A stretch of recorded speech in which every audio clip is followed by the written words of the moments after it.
கடந்த பதிவுகளில் நம்ம பார்த்தோம் இல்லைங்களா, பெண்ணாடம் மாடக்கோவிலை பற்றி. அந்த கோவிலோட அமைப்பு பார்த்திங்கன்னா, ஒரு யானையோட பின்புறம் போல் அவ்வளோ அழகாக இருக்கும். அந்த கோவிலை சுற்றியுமே சாளரங்கள், அதாவது ஜன்னல்கள் அமைச்சு அவ்வளோ அழகாக அந்த கோயிலை வந்து கட்டியிருப்பாங்க.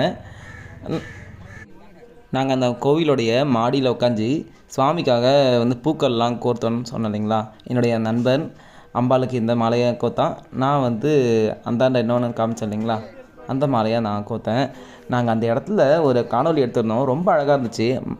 மாடியிலேருந்து பார்க்குறப்ப அந்த கோவிலுடைய ரம்மியமான காட்சி உண்மையாலுமே கண்கொள்ளா காட்சியாக இருந்துச்சுங்க. உண்மையாலுமே இது போல் மாட கோவில்களுக்கு ஒரு தனி சிறப்பு இருக்குன்னு சொல்லலாம். அவ்வளோ வந்து அற்புதமாக இருந்துச்சு பார்க்குறதுக்கு. இது போல் தமிழ்நாட்டில் எண்ணற்ற மாட கோவில்கள் இருக்குது. இந்த கோவிலுக்கு யார் யாரெல்லாம் வந்திருக்கீங்கன்னு சொல்லுங்கள். இந்த கோவிலில் இருக்கக்கூடிய இறைவன் பேர் பார்த்திங்கன்னா சுடர் கொழுந்தீஸ்வரர். அம்மையாருடைய பேர் பார்த்திங்கன்னா அழகிய காதலி அம்மை. இவங்களுடைய பெயருக்கு ஏற்றா போல் இந்த கோவிலும் அவ்வளோ அழகுங்க. சரிங்க, அடுத்து